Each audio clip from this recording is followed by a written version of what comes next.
महर्षि उड़िया बाबा को भी एक उपासक ने प्रश्न किया था कि महाराज जी, मन कैसे रुके? तो उड़िया बाबा ने उत्तर दिया, नियम पालन से। यदि हम नियम पर दृढ़ रहें तो मन हमारा क्या कर सकता है? नियम तो परमात्मा देखता है, हम लोग नियम पर दृढ़ नहीं रहते, इसी से हमारे देश की दुर्दशा है। संध्या वंदन तक का नियम जाता रहा है, भजन करने के लिए नियम की बड़ी आवश्यकता। हाँ, बड़े नियम की आवश्यकता है। तो जैसे प्रातः काल से सायंकाल तक की हर व्यक्ति की अपनी एक दिनचर्या होनी चाहिए। ऐसा नहीं कि आज हम 4 बजे उठे, कल 7 बजे उठे, पर फिर मन को आप कंट्रोल नहीं कर पाएंगे। मन के लिए एक दिनचर्या होनी चाहिए कि हमको 10 बजे सोना है, 4 बजे उठ जाना है।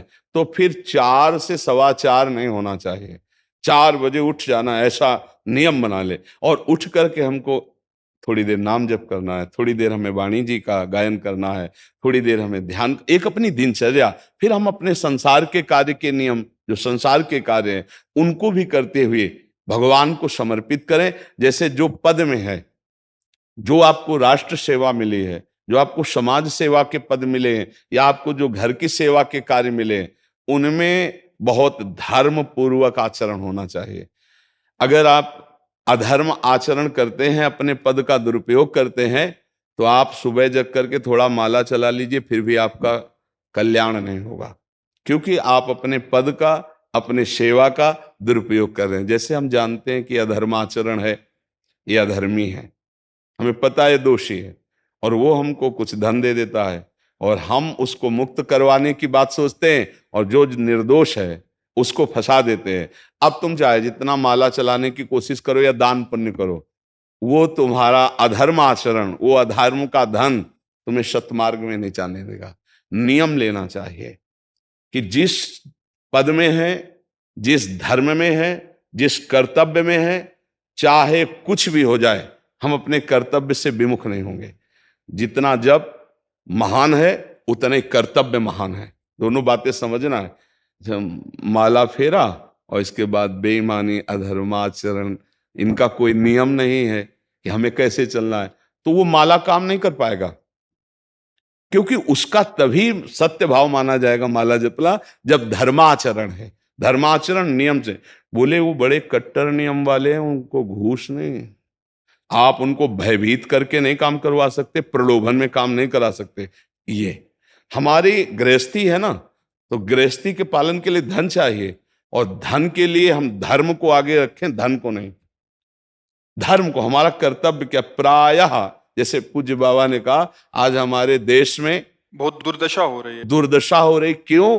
क्योंकि सब अपनी जगह से गलत हो रहे हैं। अगर अपनी जगह हम ठीक रहे तो हमारी दुर्दशा नहीं होगी। हमारा भजन कम होगा, लेकिन हम धर्म से चल रहे हैं तो हम विजयी होंगे। हम भगवान को प्रसन्न कर सकते हैं, क्योंकि हमें जो कार्य मिला है वो भगवान का ही कार्य, सृष्टि भगवान का कार्य।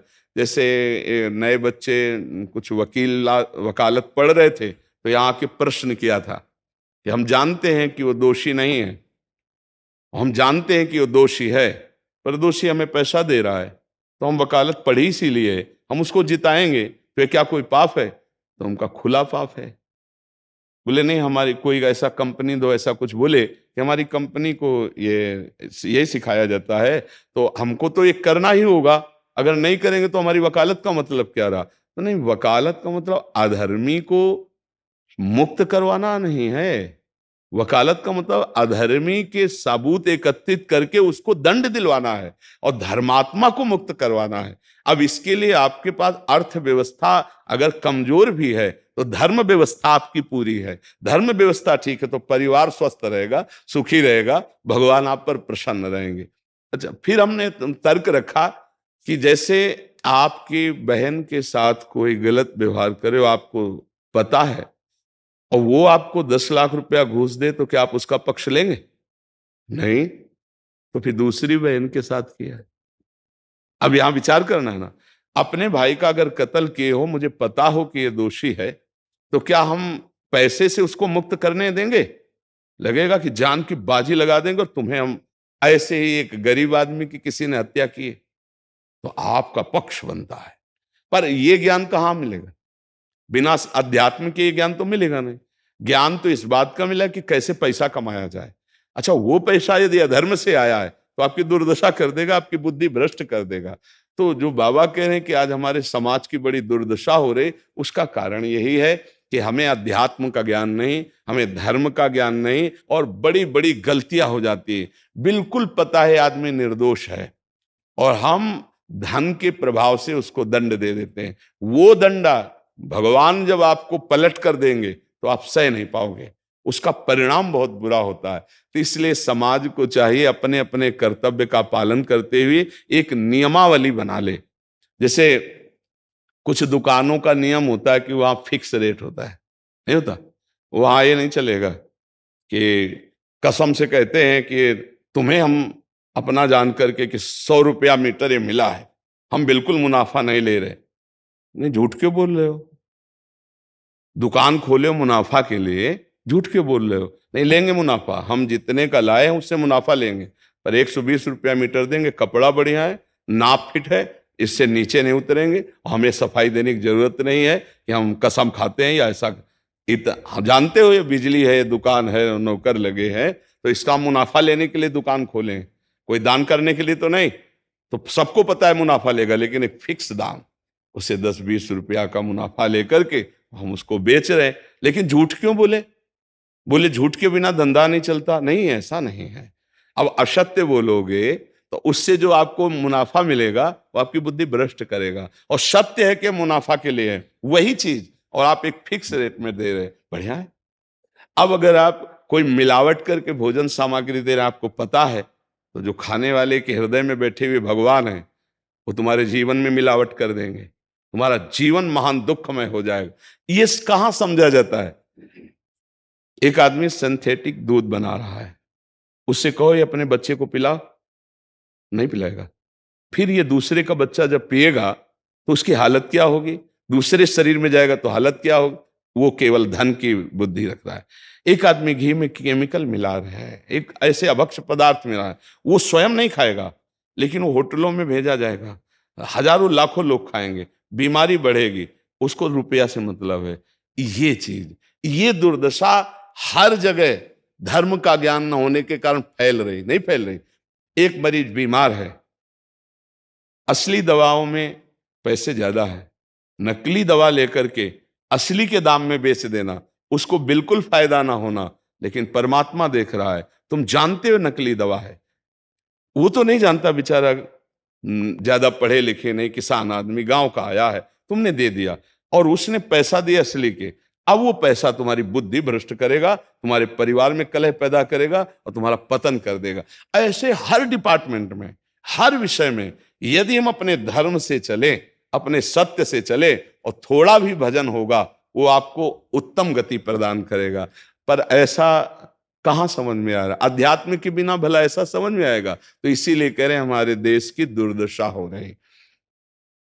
पूर्वजों में पहले यह था कि हमारा धर्म नहीं जाना चाहिए चाहे प्राण चले जाएं, हमारा चरित्र नहीं जाना चाहिए चाहे सर्वस्व नष्ट हो जाए।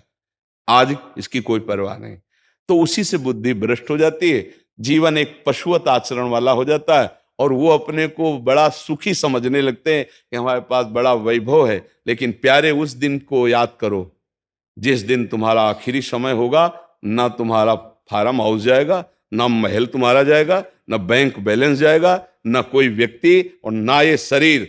अब तुम्हारे कर्म तुमको भोगवाएंगे। उस समय की कौन याद करता है?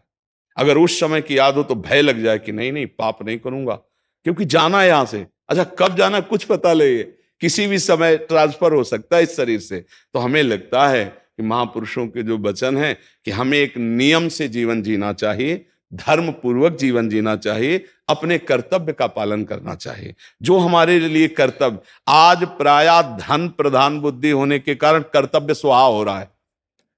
एक विद्यालय में विद्यार्थी के लिए जो गुरु पद में बैठा, उसका क्या कर्तव्य है? वो अपने कर्तव्य को भूला हुआ है। भला छोटे छोटे विद्यार्थियों को, जिनकी नींव पूरे राष्ट्र सेवा में, समाज सेवा में ये बन सकते हैं, अगर उनको हम सही शिक्षा नहीं दी तो उनका पूरा जीवन बर्बाद हो जाएगा। अगर उनको हम गलत सपोर्ट कर दिए तो उनका पूरा जीवन बर्बाद, क्योंकि नया जीवन है। और जगह जगह अपने अपने कर्तव्यों का यदि पालन किया जाए तो पूरा समाज सुखी हो जाए।